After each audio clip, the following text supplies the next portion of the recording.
Gostaria de meditar sobre um aspecto desse Evangelho, o Evangelho segundo São João. Já às portas da paixão, Judas está prestes a trair o Senhor, a entregar o seu Senhor por 30 moedas. A Escritura diz que Deus faz nascer o sol para os maus e para os bons. Deus faz chover sobre os justos e sobre os injustos. Deus concede graças a todos nós. Ninguém pode dizer, Deus não me ajuda, Deus não me concede luzes, Deus não me concede alguns toques na consciência, Deus não me dá o necessário, o suficiente. Não, Deus está disposto a ajudar, seja corporalmente como espiritualmente, a todos nós, e Ele o faz. Isso é uma verdade de fé. Nós recebemos de Deus todas as graças necessárias, suficientes e até mesmo abundantes para permanecermos com Ele. Mas o problema é que as graças que o Senhor nos concede, a chuva que Ele faz cair para os bons e para os ruins, o sol que Ele faz brilhar para os justos e para os injustos, possuem efeitos diferentes, segundo aquele que recebe as graças de Deus. E a mesma chuva e o mesmo sol podem fazer brotar uma boa planta ou podem fazer nascer uma planta ruim. Do mesmo mar se tiram peixes bons e ruins. E isso aconteceu inclusive no meio dos apóstolos. Jesus dedicou 3 anos da sua vida àqueles 12 homens, com muito amor, com muita paciência, com desejo de salvá-los. Jesus ensinava algumas coisas publicamente para todos, outras instruía pacientemente aqueles 12. Jesus conhecia cada um deles pelo nome, conviveu com cada um deles, concedeu as mesmas graças para Pedro, Tiago, André, João e para Judas Iscariotes. O que acontece é que Judas Iscariotes, nós ouvíamos ontem no Evangelho, com o seu coração tomado pela avareza, com o seu coração mesquinho, que aos poucos foi se afastando do Senhor, e assim que o nosso coração se afasta de Deus em geral, aos poucos, começa um certo desleixo na oração, depois uma certa frieza. Nós vamos nos habituando com aquilo que antes considerávamos pecado e que nos pesava na consciência, para de nos pesar na consciência. Vamos espaçando cada vez mais a confissão, cada vez mais longe, até o mínimo possível, uma vez por ano. Imaginem quantos pecados um ser humano faz em 365 dias, 24 horas por dia. E assim aconteceu com Judas. Até que Judas foi ficando com aquela camada de cegueira e se desculpando e disfarçando as suas intenções, até o ponto de vender aquele que lhe tinha feito somente o bem por 30 moedas, porque o seu coração estava completamente obscurecido.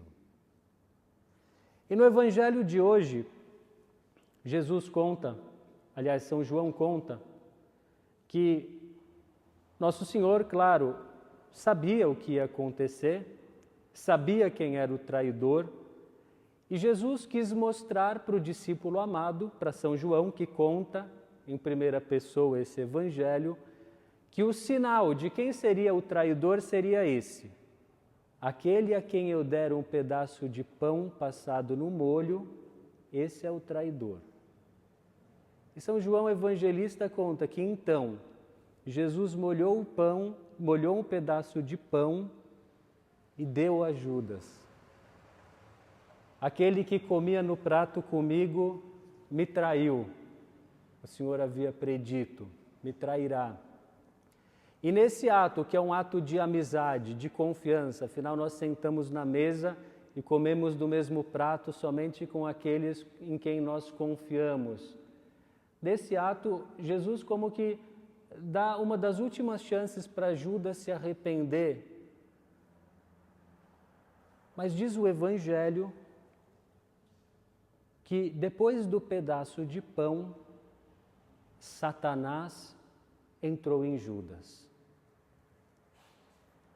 Aquilo que deveria ter unido Judas a Cristo, como uniu os outros discípulos, fez com que, repito, Satanás entrasse em Judas. As graças de Deus comportam efeitos diferentes, conforme aqueles que a recebem. Isso acontece com relação às graças atuais que Deus nos dá. Deus nos dá auxílios continuamente. Para uns, são úteis para que se santifiquem. Para outros, são simplesmente desperdiçados. Isso vale para a graça do batismo que nós recebemos. Para uns, a graça do batismo vai ser, de fato, a porta de entrada para o céu.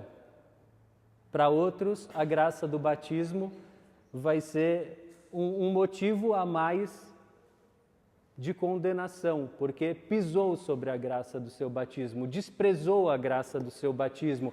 Era batizado, mas viveu como um pagão. E o mesmo acontece com o Santíssimo Sacramento da Eucaristia. Eu não vou entrar na discussão exegética se nesse momento nós estamos no Evangelho de São João.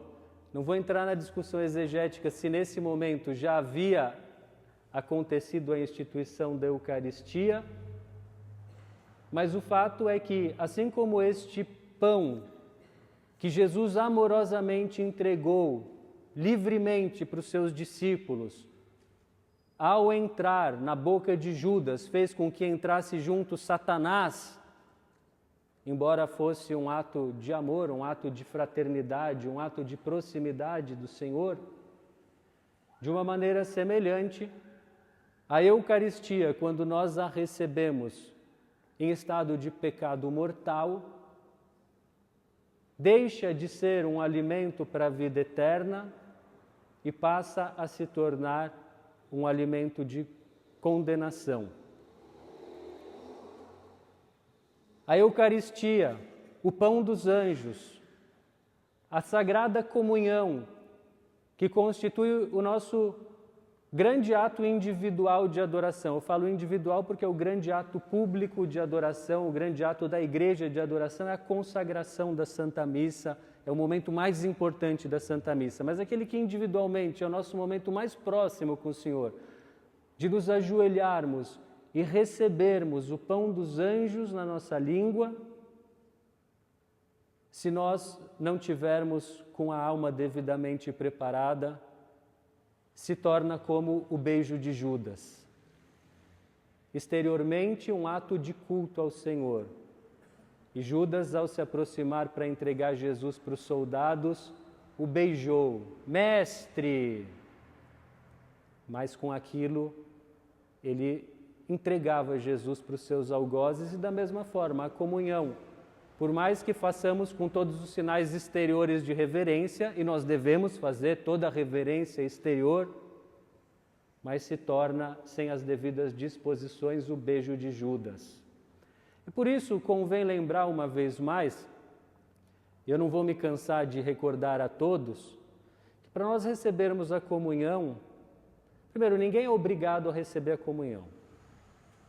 Então, às vezes eu ouço as pessoas dizerem: ir na missa e não comungar é como ir a uma festa e não comer. É uma grande bobagem dizer isso. Porque a missa não é só uma festa. A Santa Missa é o sacrifício de Cristo. No momento da consagração, nós estamos no Calvário, diante de Jesus Cristo que se entrega por nós. E o grande valor da Santa Missa não está em você ou em quem quer que seja comungar.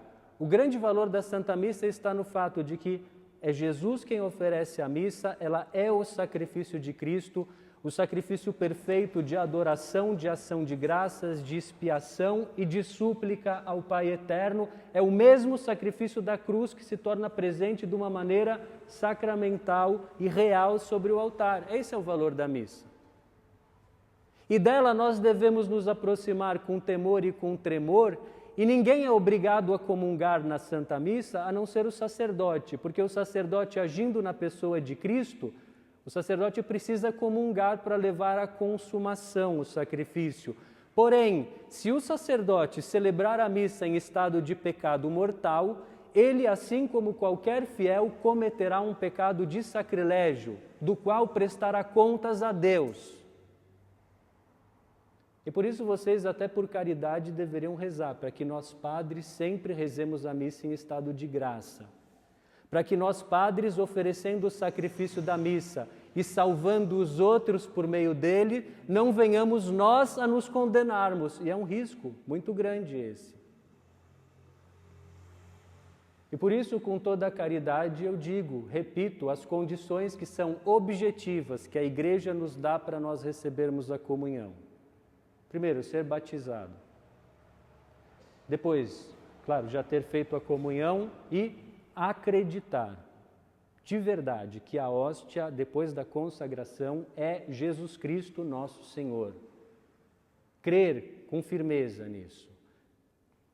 Terceiro, estar com a consciência limpa, livre de pecado mortal. Então, quem quer que tenha consciência de ter feito um pecado mortal que ainda não foi confessado, por exemplo, um pecado contra o sexto mandamento, um adultério, uma fornicação, uma masturbação, assistir pornografia, ou quem faltou na missa de domingo sem um motivo justo, ou quem ofendeu os seus pais, gritou, xingou, fez uma ofensa para os pais, ou quem caluniou o próximo com coisas graves e assim por diante. Antes de voltar a comungar, eu falo por caridade, por amor, deve primeiro se confessar, para receber o perdão, para que não aconteça que esse alimento santíssimo da comunhão se torne um alimento, repito, não são palavras minhas, são palavras de São Paulo, na primeira carta aos Coríntios, capítulo 11, para que nós não comamos e bebamos a nossa própria condenação, de São Paulo. Por isso, cada um examine-se a si mesmo antes de comungar. Mas, além disso, nós precisamos, para comungar, guardar um jejum de, ao menos, 1 hora, sem alimentos e bebidas, exceto água e remédios, antes do momento da comunhão. Vamos, nessa Santa Missa, pedir a Nosso Senhor e aqueles que forem comungar, vamos oferecer a nossa comunhão em reparação de tantos ultrajes que são feitos contra o Santíssimo Corpo de Nosso Senhor, e vamos pedir a Jesus humildemente que Ele nos conceda que sempre na nossa vida a comunhão seja uma verdadeira comunhão com Deus. Sempre na nossa vida, ao nos aproximarmos desse mistério tão grande que nós vamos compreender somente no céu, nós o façamos com a alma em estado de graça, para que nós possamos colher todos os frutos da comunhão e possamos, de fato, nos unir ao nosso Redentor, reparar os nossos pecados e os pecados do mundo inteiro e assim receber o penhor, a garantia que o Senhor quer nos dar da vida eterna. Louvado seja nosso Senhor Jesus Cristo.